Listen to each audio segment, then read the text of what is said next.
예, 안녕하세요. 이번에는 계약 해제 또는 해지에 대해서 공부합니다. 해지에 대해서는 앞에 계약의 종류할 때 말씀을 드렸었습니다. 해제는 일시적 계약, 해지는 계속적 계약에 사용합니다. 매매 같은 경우 해제를 하면 계약이 없던 대로 소급해 처리하고, 계속적 계약은 과거에 지난 거를 없애지는 못하죠. 임대차 계약 같은 경우 그거는 미래를 향해서 멈추는 겁니다. 그래서 해지, 소급효가 없고 장래를 향해서 계약의 효력을 소멸시키는 걸 해지라고 합니다. 섞어서 쓰기도 할 거예요. 그냥 해제라 하더라도 계속적 계약에서는 해지를 의미하는구나, 그렇게 알아들으시면 되겠습니다. 편의상 해제라는 표현을 주로 쓸 겁니다. 그 부분을 제외하고는 똑같아요. 자, 이 계약 해제 엄청 중요합니다. 지금 우리는 계약법에 들어와 있죠. 계약은 법률 행위에 의한 채권 발생 원인이 됩니다. 누구나 자유롭게 법적 효력이 있는 합의를 할 수가 있어요. 일단 합의를 하면 거기에 강제력이 부여됩니다. 자유에는 책임이 따르죠. 그래서 계약을 할 때까지는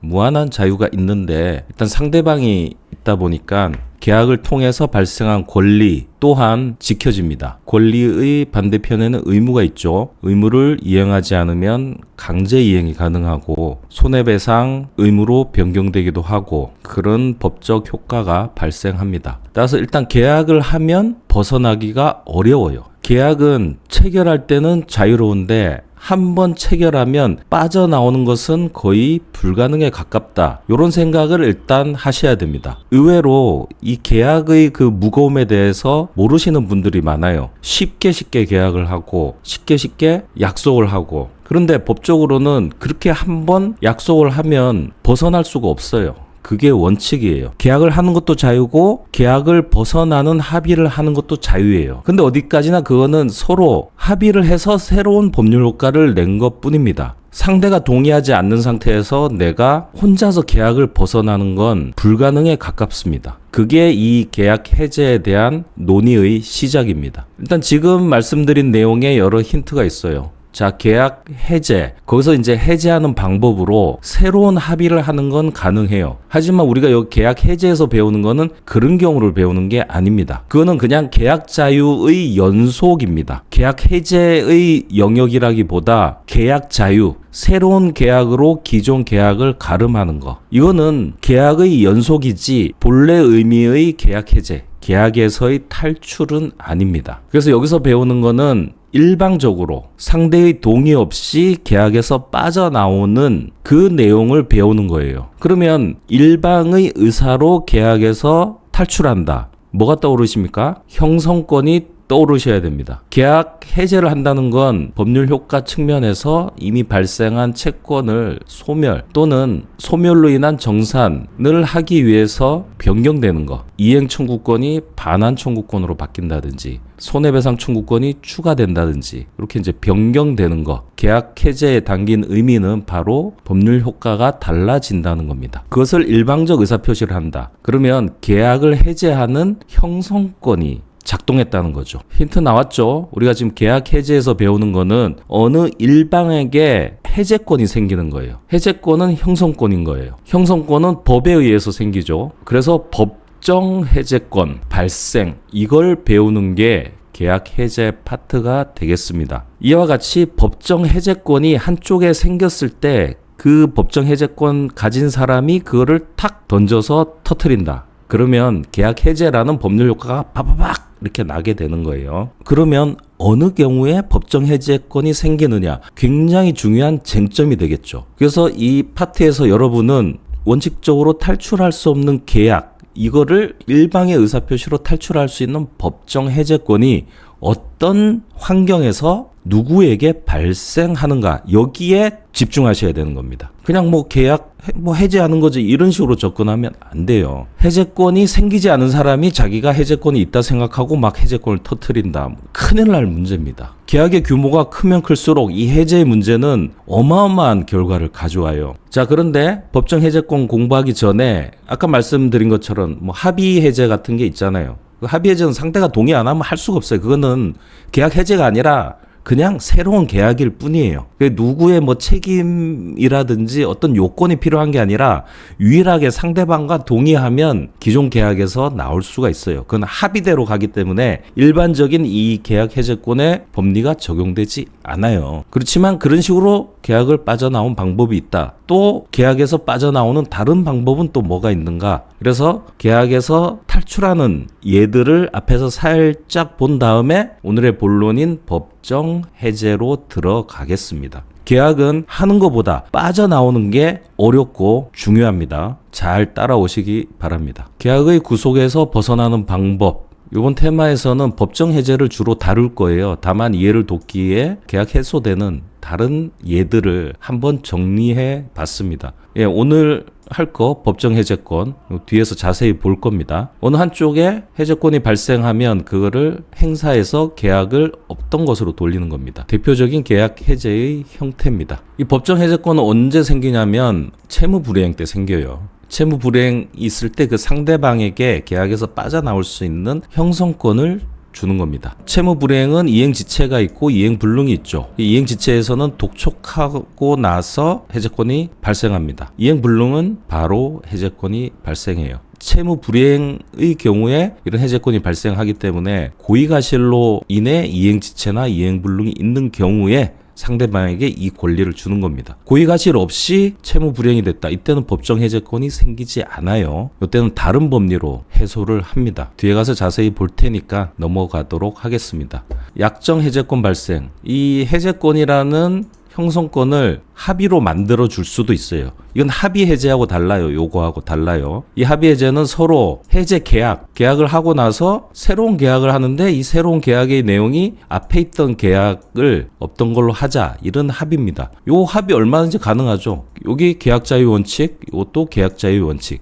해제 계약, 새로운 계약을 하는 것도 자유입니다. 이거는 뭐 법이 나서서 간섭할 일이 아니에요. 이 해제 계약의 내용도 당사자가 마음대로 정하면 돼요. 법에 의한 효과를 그대로 적용할 필요는 없고 다만 앞에 있는 계약에서 빠져나오는 내용으로 한다는 특수성이 있을 뿐입니다. 법정 해제에서 나오는 여러 효과들을 이 합의 해제 적용하면 안 됩니다. 합의 해제는 그런 형태의 계약 해제가 아닙니다. 이거는 그냥 계약의 연속일 뿐이니까 해제 계약도 그 해제 계약의 내용대로 그냥 가면 돼요. 대표적으로 이 채무 불이행에 의한 해제권 이때는 손해배상 청구권이 추가로 발생하는데 이 합의 해제는 그런 게 없어요. 그런 거하고 아무 관계 없어요. 채무 불이행와도 관계 없고 그냥 당사자가 그냥 이거 계약 없던 걸로 하자.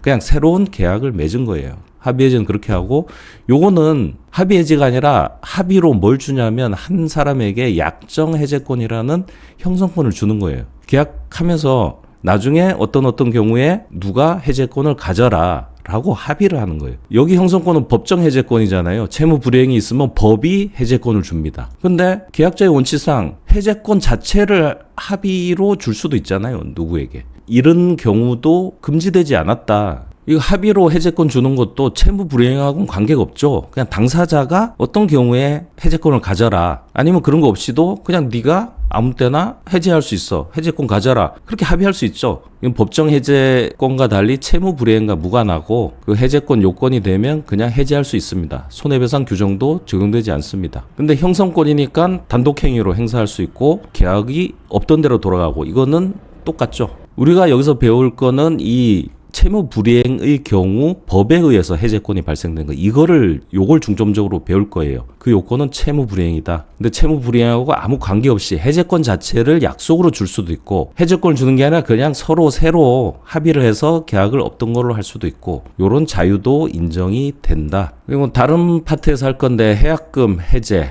계약을 한번 하면 벗어날 수 없다. 이게 원칙이라고 했죠. 특히 일방의 변심으로 빠져나오는 것은 불가능합니다. 나 마음 바뀌어서 이걸로 빠져나오는 방법은 없어요. 근데 다만 일부 출혈을 감수한다면 계약 초반에 빠져나올 수 있는 방법이 하나 있는데 그게 바로 이 해약금 해제입니다. 나중에 자세히 하겠지만 처음에 계약금만 준 상태, 이 계약금의 성격이 해약금이에요. 법적으로는 해약. 여러분 계약금이라는 용어보다 이 해약금이라는 용어가 더 익숙해지셔야 돼요. 그래서 계약금만 준 상태에서는 변심을 하더라도 계약에서 빠져나올 수 있어요. 다만 이 계약금을 준 사람이 변심할 때는 이 자기가 준 거를 포기해야 돼요. 달라 할 수 없어요. 출혈을 감수하는 거예요. 그 다음에 계약금을 받은 쪽은 받은 거 주고 같은 액수 주고, 즉 이 금액만큼 자기가 출혈을 감수하면 변심하더라도 빠져나올 수 있습니다. 그리고 이 기회는 딱 처음에 계약금만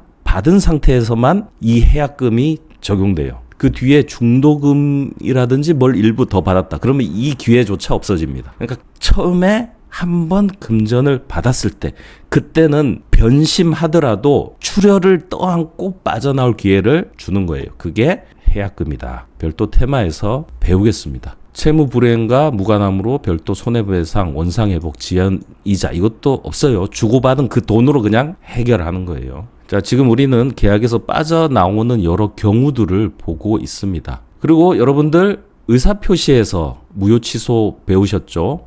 107부터 108, 109, 110까지 이남, 이녀, 비진이, 통정, 착오, 사기, 강박. 의사표시 무효취소. 자, 계약은 법률행위죠. 법률행위인데 이 계약은 서로 다른 의사표시가 만나서 결합해서 법률 효과를 내는 걸 말하죠. 그 하나의 의사표시는 청약, 다른 의사표시는 승낙입니다. 청약과 승낙이 완전히 일치했을 때 계약이라는 법률 요건이 탄생하는 거예요. 그래서 청약과 승낙은 세포의 움직임입니다. 세포와 세포가 만나서 사람이 만들어지는 거예요. 그러면 지금 계약, 만들어진 이 계약에 문제가 생겨서 해제를 하는 방법도 있겠지만, 그 계약이 이루어지게 원천이 되는 이 세포, 청약과 승낙, 이 세포에 문제가 있으면 결합이 안 되겠죠. 타임머신을 타고 세포 단계로 가서 얘를 무효 취소시키면 계약이 없는 거잖아요. 터미네이터 같은 경우 보면 미래에서 과거로 가서 미래에 태어날 주인공이 태어나지 않도록 아빠 엄마를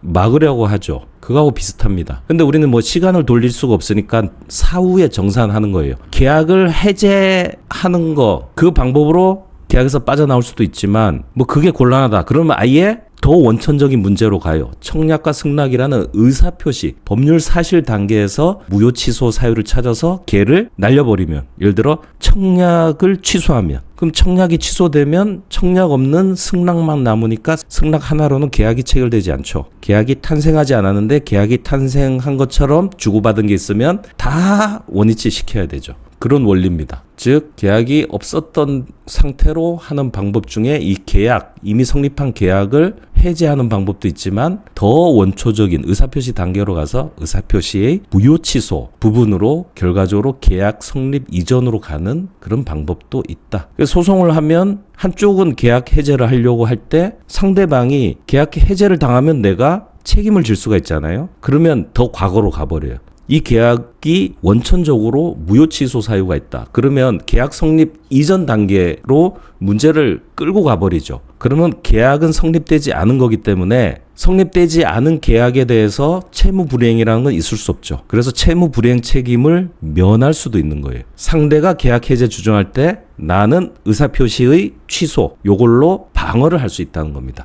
역공을 할 수 있다는 겁니다. 계약이 성립하기 이전의 문제이기 때문에 얘가 우선이에요. 계약 해제 사유가 있는 것과 그 이전 단계의 의사표시 무효 취소가 있는 것은 별개의 문제입니다. 그래서 서로 공방이 가능해요. 그 내용을 적어놨습니다. 요거 읽어보시면 되겠습니다. 타임머신 얘기도 나오고요. 계약 성립 자체를 없던 것으로 할 수 있으므로 더 원초적인 공방을 할 수 있다. 의사표시 하자, 무효와 취소, 여기서 자세히 다뤘죠. 또 계약에서 빠져나오는 게 해제 조건 성취. 이미 성립한 계약의 해제 조건이 성립되면 없던 걸로 돌아갈 수가 있죠. 그다음에 실권 약관, 이것도 계약이 실권되는 어떤 조건을 정한 겁니다. 조건과 기한에서 배웠습니다. 자, 이제 오늘의 본론, 법정 해제권입니다. 채무 불이행의 경우에 상대방에게 주는 형성권입니다. 법정 해제권. 그 형성권을 가지면 이걸 갖고 있다가 빵 터트리면 계약이 없던 상태로 돌아가게 됩니다.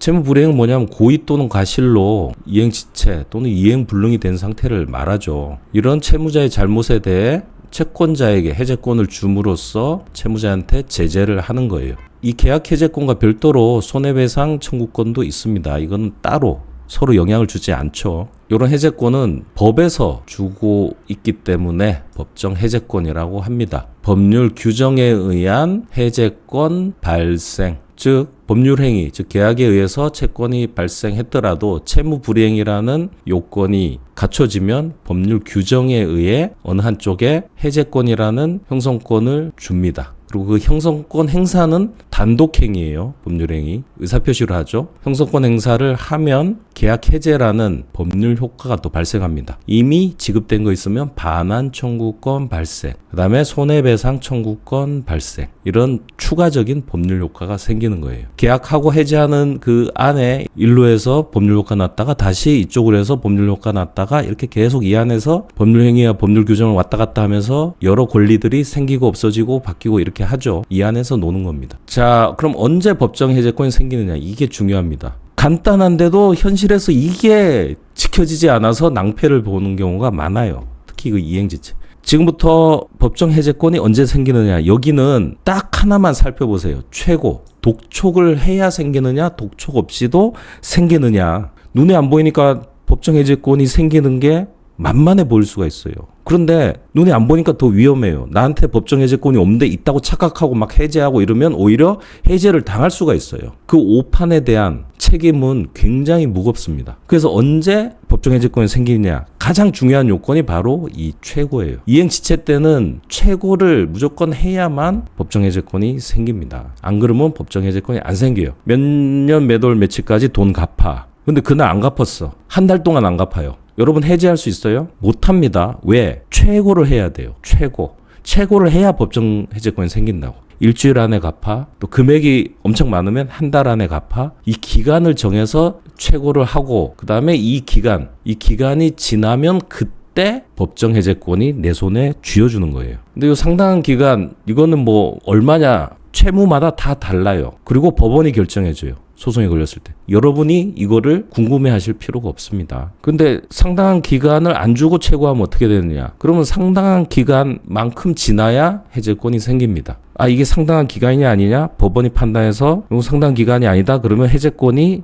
원래 준 기간보다 조금 뒤에 생겼다. 이런 판단을 법원이 다 하는 거고 우리는 원론적인 얘기를 배우는 겁니다. 상당한 기간을 정해서 최고하고 그 기간이 지나면 해제권이 생긴다. 상당한 기간을 주지 않았으면 그 채무 이행의 상당한 기간으로 보이는 기간만큼 지난 다음에 해제권이 생긴다. 그래서 상당한 기간을 정하지 않더라도 최고를 하면 그 채무의 성격에 따라 요쯤 되면 상당한 기간이다 하는 그 시점에 해제권이 생깁니다. 이 최고를 하지 않으면 법정 해제권이 안 생겨요. 민법은 법률 효과를 배우는 겁니다. 법률 효과가 없는데 법률 효과가 있다고 착각하는 것만큼 위험한 게 없어요. 언제 해제권이 생겼는지 잘 따져봐야 됩니다. 544조 당사자 일방이 채무를 이행하지 않을 때 상대방은 상당한 기간을 정하여 그 이행을 최고, 너무 중요하죠. 최고하고 그 기간 내에 이행하지 않을 때는 계약을 해제할 수 있다. 해제권 발생. 단서, 그러나 채무자가 미리 이행하지 아니할 의사를 표시한 경우에는 최고를 요하지 않는다. 계속 최고가 쟁점이에요. 이행 지체는 이행 지체인데 처음부터 나 이행 안 할래 그러면은 최고가 의미 없죠. 그러면 이행 거절일 때는 최고가 필요 없다. 이렇게 언제 해제권이 생기느냐? 이행 지체에는 상당 기간 지나서 최고해야 된다. 그런데 이행 거절에는 최고가 필요 없다. 해제권이 생기는 시기가 다르죠. 요걸 따라가는 겁니다. 그래서 요 최고는 내용 증명으로 하는 게 법적 증거로서 가치가 있습니다. 최고를 하고 안 하고에 따라 법정 해제권이 생겼냐 안 생겼냐 중요한 판단을 하기 때문에 내용 증명으로 통상 최고를 해요. 내용 증명으로 최고한 다음에 일정 기간 지나면 해제권이 생기죠. 그러면 그 해제권을 행사하는데 또 내용 증명을 하죠. 그래서 내용 증명을 2번 보낸다는 말이 여기서 나오는 겁니다. 같은 걸 2번 보내는 게 아니라 처음에는 최고하느라고 보내고 기간이 지나면 나한테 이제 해제권이 생겼잖아요. 그 사이에. 그러면 생긴 해제권을 행사하는데 또 내용 증명 보내고 이래서 2번입니다. 이런 거 모르고 그냥 같은 내용으로 막 2번 보내고 뭐 어디는 또 3번 보내는 뭐 이런 말이 있죠. 그게 아니라 뭔지 알고 이런 의사표시를 이런 액션을 취해야 됩니다. 그리고 동시행 관계에서는 최고만 하면 안 되고 내 것의 이행 제공을 해야 되죠. 여기 여러분 알고 있죠. 동시행에서 그 동시행 항변을 깨려면 내 의무를 준비해서 알리고 최고해야만 상대방을 이행지체에 빠뜨릴 수 있다. 이 동시행 관계가 막 푹푹 튀어나옵니다. 대부분은 쌍무 계약이기 때문에 대부분은 이 형태를 취하게 돼요. 자, 최고가 불필요한 경우.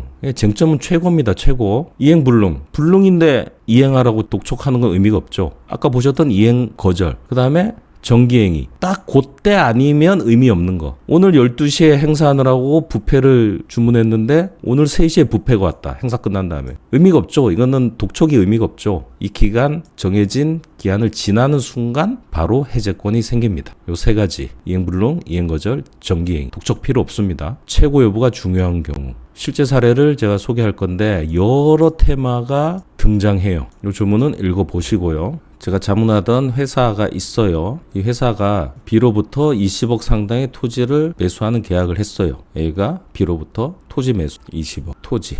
계약금 3억으로 했습니다. 위약금 특약은 뭐냐면 채무 불이행이 되면 손해배상 청구를 할 수 있잖아요. 그 손해배상 액수를 미리 정해놓은 거예요. 이걸 정하지 않으면 손해를 증명해야 되거든요. 그래서 그 증명의 수고를 피하기 위해서 위약금 특약을 합니다. 통상은 계약금 금액으로 하기 때문에 요 계약금 설명할 때 같이 하게 돼요. 계약금 3억으로 하면서 위약금도 3억으로 한 거예요. 그럼 채무 불이행이 있으면 손해배상으로 3억 원을 해야 되는 겁니다. 잔금은 6개월 이내 지급하기로 했습니다. 근데 회사 자금이 이제 부족한 A는 굉장히 돈이 딸렸어요. 돈이 마련될 때마다 찔끔찔끔 지급한 거예요. 그렇게 누적돼서 1년 동안 5억 원 정도가 된 거죠. 1,000만 원, 500만 원, 3,000만 원, 이래갖고 1년 동안 5억을 지급한 거예요. 찔끔찔끔. 아이고. 잔금 기일이 6개월을 넘겼습니다. 여기 이제 잔금 기일이에요. 잔금 지급기일도 지나서 찔끔찔끔 5억. 그럼 15억이 남았죠. 미수금. 그 상태로 또 6개월이 지났어요. 이미 채무 불이행이죠. 금전 채무는 고의가실이 추정됩니다. 따로 고의가실을 증명할 필요가 없다고 했죠. 계약 시부터 1년 6개월이 지났고 잔금 기일은 이미 1년이 지났으며 15억의 잔금이 남아있다. 상황 이해하시죠? B는 못 기다리겠다. 그러면서 A에게 해제합니다라고 계약 해제를 선언했어요. B가. 이미 시점까지도 15억을 밀렸어. 그럼 B로서는 계약을 유지할 이유가 없잖아요. 그래서 해제할래. 이렇게 보면 당연하지. B가 해제할 수 있지. 이래 생각하는데 이게 지금 큰일이죠. 그 다음에 이 토지를 딴 데 팔았어요. 해제하고 요거를 C한테 팔았어. 자기는 이제 해제했으니까 이 계약에서 벗어났다. 이 계약은 없던 거다. 나는 자유. C한테 팔았어요. 자, 그러면 해제했으니까 정산을 해야 되죠. A에게 계약을 지키지 못한 책임을 물어 그동안 받은 5억 원은 손해배상으로 가름한다고 통보했어요. 이 5억 안 돌려줘. 이거 손해배상으로 할래. 요 상태입니다. 5억을 고스란히 잃어야 되는 위기에 봉착했다. 이 금액으로 보면 계약금 3억, 그 다음에 중도금이 2억이 들어간 셈이죠. 만약에 계약을 해제한다 그러면 위약금 3억은 떼고 2억 원은 원래 돌려주는 게 맞습니다. 그러니까 요 해제가 유효하다 그러면. 근데 이제 B는 그동안 지연 손해금 이런 거 다 합쳐갖고 5억 이거 내가 가질래 이렇게 한 거죠. 여기에 제가 이제 A 쪽을 대리를 한 거예요. 대리하는데 이제 소송을 B한테 걸었어요. 지금 이 상황에서 어떻게 걸었냐? A가 오히려 B에게 우리가 계약 해제, 해제하고 8억 원 줘 이런 소송을 했습니다. 그러면 B는 황당하죠. A가 계약 위반했으니까 A가 책임져야 되는데 오히려 A가 해제하고 8억을 달래요. 그런데 A가 승소했어요. 그러니까 B 패소. 이해되세요? 이 상황이. 자, 5억을 갖느냐 8억을 물어주느냐 엄청난 차이가 있죠. 이 차이가 최고 하나로 벌어진 일입니다. 최고. 자, B가 해제를 할 때 최고를 했어야 돼요. 지금 이행지체죠. 이게 지금 1년 6개월의 이행지체죠. 그럼 이행지체에는 해제권이 생기려면 최고를 해야 되죠. 최고를 안 했기 때문에 해제권이 없어요. 상당한 기간을 정해서 15억 입금해 라고 했었어야 돼요. 물론 15억을 줄 여력이 없기 때문에 최고를 하고 나면 해제권이 생길 뻔했습니다. 그런데 최고를 하지 않고 있는 상태였기 때문에 해제권이 없는데 해제한다고 해제권 행사를 했어요. 내 손에 폭탄이 없는데 폭탄을 던진 거죠. 없는 폭탄을 던진 거예요. 그리고 폭탄이 터졌다고 믿고 땅을 딴 데 팔아버린 거죠. 이 최고 독촉 절차 내용 증명 하나 보내면 되는 이걸 생략해서 자, B의 해제는 효력이 없어요. 그러면 이 계약은 유지되고 있죠. 유지되는데 자, A의 입장에서 보면 B가 땅을 딴 데 팔아넘겼잖아요. B가 채무불이행이 되죠. 그리고 이 해제라는 의사표시는 다른 문제가 발생해요. 나 해제할래 이거 자체가 뭐냐면 이행 거절이 돼요. 거절. 자, 이행 거절. 그 다음에 땅을 아예 딴 데 팔아버렸기 때문에 얘는 사실상 이행 불능 상태죠. 다시 땅을 가져와서 넘겨줄 수가 없으니까. 그럼 이행 거절과 이행 불능 더블로 뭐가 됩니까? 최고가 필요 없이 해제권이 생겨버리죠. 즉 A에게 해제권이 생겨버린 겁니다. 법정 해제권이. B의 이행 거절, 이행 불능으로. 최고 없이 A는 해제권이 생겼기 때문에 A가 한 해제는 효력이 생겨버리고 채무 불이행 책임은 B가 지게 되는 거죠. 그리고 채무 불이행을 한 쪽에서 위약금을 물어야 돼요. 그럼 해제가 됐기 때문에 이미 받은 5억을 돌려받아야 되고요. 거기에 플러스 위약금 3억을 합쳐서 받아야 돼요. 그래서 합쳐서 8억을 청구할 수 있게 된 거예요.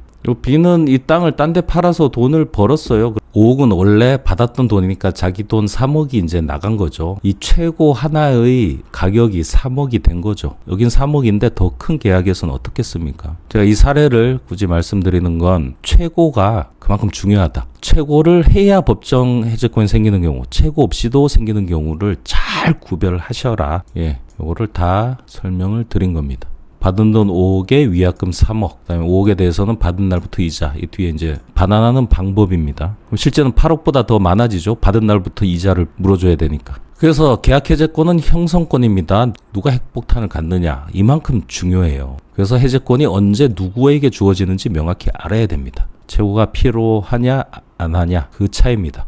동시행 항변권에서는 내 변제 제공이 여기에 더해지는 차이가 있습니다. 이렇게 중요한 최고 절차가 현실에선 쉽게 간과되는 경향이 있고, 실제 제가 상담하는 많은 건들의 이 최고를 생략하고 그냥 세무불이행이면 나는 해제할래, 해제권이 있어, 이렇게 그냥 여기는 경우가 너무 많아요. 정말 위험한 겁니다. 자, 이 법정 해제권의 성격, 형성권 이제 좀 익숙해지십니까? 요 테마 2 잠시 넘어갔다 오겠습니다.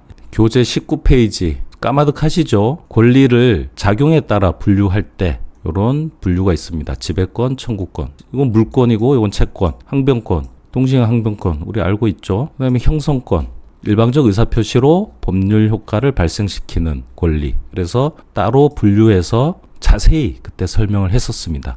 지금 보시면 이해가 좀 되실 거예요. 폭탄 투하에 비유하고 독자적인 의사표시로 법률 효과가 발생한다. 형성권 행사는 단독행위다. 청약과 승낙이라는 두 개의 의사표시가 만나야 법률 효과, 채권 발생. 이 발생하는 계약이라는 법률 행위와 달리 형성권 행사가 단독의 의사표시만으로 법률 효과가 발생하므로 매우 이례적이고 강력한 권리다. 그래서 형성권 공부하는 게 민법 지식 향상에 도움이 된다. 민법을 관통하는 큰 기둥이라고 보셔도 됩니다. 여기서는 그냥 이런 것이 있구나 이해하고 정도로 넘어가고 민법을 한 바퀴 돌고 다시 와서 정리하기 바란다. 아직 한 바퀴 돌진 않았지만 중간에 한번 와봤습니다. 그때 이 내용이 이해되면 공부가 제대로 되고 있는 거다. 예, 민법 공부 제대로 되는지 검증할 수 있는 리트머스와 같다. 지금 아직 완벽하진 않지만 이때보다는 지금 좀 눈에 들어오죠. 예, 개념, 일방적 의사표시로 법률 효과를 낸다. 일방적 의사표시로 법률 효과를 낼 수 있는 권리. 형성권 법정주의. 그렇기 때문에 엄격하게 법에서 주는 게 원칙이다. 근데 약정 형성권이라는 거 있을 수는 있어요. 원칙적으로 배우는 거는 법정 형성권입니다. 이 파괴력 때문에 법이 엄격하게 규정하고 있습니다. 누구에게 어떤 형성권이 있는지 판단하기 위해서는 법률을 찾아서 그 요건이 충족되는지 살펴야 됩니다. 해제권은 채무 불이행이 있는지, 그 다음에 최고가 필요한 경우는 최고, 쌍무계약에서는 내 의무의 변제 제공, 이런 것들, 법정 해제권, 취소권, 착오에 의한 취소, 그럼 착오, 법률행위 중요 부분에 대한 착오여야 되고 중과실 없어야 되고 그런 요건들을 살펴야 됩니다. 법에 있는 요건을. 약속으로 형성 취득하는 건 계약자의 원칙의 내용입니다. 이걸 이제 약정 형성권이라고 합니다. 금지되지는 않는다. 그 다음에 이거는 제척기간, 수명을 갖죠. 형성권은 수명을 갖습니다. 권리의 존속기간, 이걸 제척기간이라고 합니다. 이 수명이 닿으면 소멸, 법원은 당사자 주장이 없더라도 이를 직권으로 고려해서 판단할 수 있다. 소멸시효하고 다르죠. 소멸시효는 당사자가 변론을 해야 되는 겁니다. 비교하는 거 테마 17에서 했었죠. 그리고 조건기한의 배타적, 폭탄을 던질 때 여기에다가 기간을 정하든지 조건을 정하면 안 그래도 위험한 게 더 불안해지죠. 그래서 조건기한 붙이는 건 금지됩니다. 주체의 종속성, 피부와 같습니다. 분리해서 이전할 수 없습니다. 그래서 일신 전속성이 있다고 합니다. 뒤에 제3자를 위한 계약에서도 나오겠지만 형성권이 누구한테 생겼느냐 법 규정으로 살펴서 그러면 그 사람만이 행사할 수 있는 게 원칙입니다. 예를 들어 계약 당사자로서 상대방의 채무 불이행으로 법정 해제권을 보유하게 되었다면 이 해제권 행사는 그 당사자가 해야 됩니다. 해제권만 분리해서 양도하는 게 금지됩니다. 형성권 행사는 상대방이 있는 단독행위다. 상대의 동의나 승낙 필요 없습니다. 쪼갤 수 없습니다. 형성권 행사의 당사자가 여럿인 경우에는 마치 핵폭탄의 그 버튼을 나눠 갖고 있는 거와 똑같아요. 3명이면 3명이 다 눌러야, 동시에 누를 필요는 없지만 다 눌러야 행사가 되는 겁니다. 또 형성권 행사를 받는 상대방이 여러 명이면 그 여러 명에 대해서 해야 됩니다. 그거를 불가분성이라고 합니다. 쪼갤 수 없다. 계약 해제권은 불가분성에 관한 특별한 규정이 있습니다. 그래서 볼게요. 해제권의 불가분성. 당사자의 일방 또는 쌍방이 여러 명인 경우에 해제나 해지는 그 전원으로부터 또는 전원에 대해서 하여야 된다. 원래 형성권이 가진 특징인데 계약 해제권은 특별히 또 이렇게 친절하게 설명까지 했습니다. 전화의 경우에 해제나 해제의 권리가 1인에 대해 소멸할 때는 다른 당사자에 대해도 소멸한다. 핵폭탄 버튼을 3명이 갖고 있어요. 그래서 이거를 행사할 때는 3명이 모두 눌러야 됩니다. 하나, 둘, 셋 동시에 누를 필요는 없는데 하여튼 순차적으로 누르든 어쩌든 다 눌러야 돼요. 근데 이 중에 한 사람이 없어. 요 자리 대신할 수 없다. 그러면 이 핵폭탄은 못 터뜨리죠. 셋이 다 갖춰져야 되는데 한 사람의 버튼이 없다. 그럼 2개로는 핵폭탄이 터지지 않죠. 그렇게 비유를 해서 이 이항을 이해하겠습니다. 행사할 때는 여러 명이 다 여러 명에게 이렇게 해야 되는데 소멸은 한 사람만 소멸해도 전체가 소멸하는 효과가 있다. 종류, 계약 해제권 지금 보고 있죠. 취소권, 의사표시 취소해서 받죠. 상계, 채권 소멸해서 받죠. 선택, 채권의 목적에서 받죠. 선택 채권. 환매는 나중에 볼 겁니다. 예약 완결권 뒤에서 볼 거고, 포기는 추인권, 그게 포기권이죠. 취소권이 있는데 추인한다. 그럼 취소권을 포기하는 거죠. 포기권. 각종 매수 청구권, 각종 증감 청구권, 각종 소멸 청구권. 요런 건 형성권입니다. 이것도 뒤에서 봅니다. 뒤에서 보고, 요거 계약 강론에서 볼 겁니다. 요건 이제 물권법에 있는 형성권입니다. 조금씩 이제 눈에 들어오죠. 다시 원래 자리로 가겠습니다. 예, 테마 1을 갔다 왔습니다. 교재 258페이지입니다. 지금 불가분성 보고 왔죠. 여기 또 있죠. 이런 중요한 조문은 계속 반복되는 거예요. 해제권 행사의 효과 조문부터 볼게요. 당사자 일방이 계약을 해지한 때에는 각 당사자는 그 상대방에 대하여 원상회복, 계약이 없던 대로 가니까 주고받은 게 있으면 원상회복을 합니다. 그러나 제3자의 권리를 해하지 못한다. 이 뭐 선악 관계없이 이 계약으로 인해 새롭게 진입한 사람의 권리는 침범하지 못합니다. 전항의 경우에 반환할 금전에는 그 받은 날부터입니다. 부터 이자 쳐서. 그러니까 내가 갖고 있을 권리가 없는데 갖고 있었기 때문에 거기에서 나는 열매, 이자를 줘야 되는 거예요. 앞에서 요 사례, 받은 돈 5억에 위약금 3억 줄 때 5억은 찔끔찔끔 받았죠. 그럼 찔끔찔끔 받은 그 날부터 이자를 또 붙여서 줘야 됩니다. 해제를 하면 처음부터 계약이 없던 게 된다. 근데 시간을 돌릴 수는 없죠. 그래서 계약이 없던 것처럼 정산하고 조정한다는 의미가 됩니다. 계속적 계약은 소급표가 없죠. 그는 해지라고 해서 이 소급표 부분만 차이가 있습니다. 해제, 해지 그렇게 다른 표현을 쓰는 이유가 이 소급표 때문입니다. 나머지는 똑같습니다. 이행하지 않은 거는 채무가 소멸되죠. 계약이 없으니까. 계약금 중도금까지 줬다. 잔금 지급 의무는 소멸되고 이미 지급한 금액은 반환을 하고 이렇게 됩니다. 원상회복에는 일정한 원칙이 있습니다. 원물 반환이 원칙이나 불가능하면 가액 반환, 돈으로 합니다. 또한 이행된 급부로 얻은 과실, 열매나 이익이 있으면 같이 반환합니다. 근데 금전은 그 이익이 뭡니까? 이자죠. 받은 날부터 이자를 붙여서 함께 반환합니다.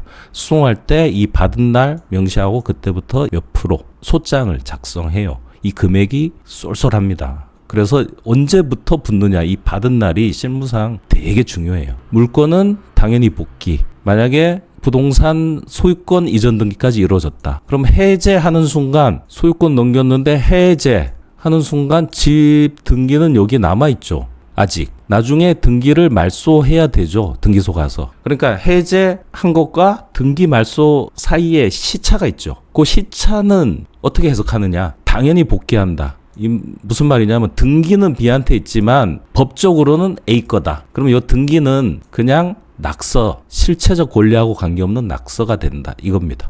등기를 가져와야만 소유권도 넘어온다. 이렇게 하는 법도 있어요. 우리나라 말고. 그렇지만 우리나라는 해제, 그러니까 형성권을 행사하면 등기고 뭐시기고 상관없이 권리 변동이 생겨버려요. 해제권이 행사되는 경우 등기 회복 전이라도 소유권은 복귀해요. 그러면 이때는 소유권자와 등기자가 차이가 나는 거죠. 그래서 등기 말소 청구권이 A에게 생기는 거예요. 소유권이 넘어왔기 때문에 너 그 등기 말소해라고 청구할 수 있는 거죠. 물권자로서. 예, 당연히 복귀합니다. 형성권 행사가 이렇게 무서운 거예요. 따라서 일시적으로 소유권자와 등기 명의자가 달라지는 현상이 발생하고 이를 바로잡기 위해 소유권자는 이전 등기 말소 청구권을 행사할 수 있다. 요거 말소해. 소유자 A, 소유자 B로 넘어갔는데 소유자 B를 말소하면 다시 마지막 소유자였던 A 소유가 되는 겁니다. 계약 해제 전에 등기 명의자는 등기가 자기 앞으로 되어 있는 것을 기하로 다른 사람에게 처분할 수 있다. B가 C한테 집을 넘겼어요. 그 다음에 A가 해제. 이러면 C한테 뺏어올 수 있느냐? 없다는 거예요. 예. 이렇게 계약 해제 전 새로운 법률 관계를 맺은 사람은 법률 규정에 의해서 선악불문 보호됩니다. 지금 의사표시 무효 취소 그때는 선의 삼자 보호죠. 근데 이 계약 해제는 선악불문 해제 사유가 있든 없든 그걸 알았다고 해서 차이가 있지 않아요. 선악불문 보호가 됩니다. 이래서 매도인은 계약을 해제해도 부동산 소유권을 회복하지 못하는 경우가 발생할 수 있어요. 그러면 B한테 손해배상 청구권으로 만족해야 됩니다. 손해배상 통해 보완한다. 자, 그런데 요 C는 뭐냐면 A가 해제하기 전에 넘겨받은 사람이에요. 근데 A가 해제라고 했는데 B가 그냥 넘겨버린 거예요. 요거는 B의 좀 의도가 악의적이죠. 의심받기 충분하죠. 그때 넘겨받은 C는 이 해제된 사실을 모른 경우에만 보호됩니다.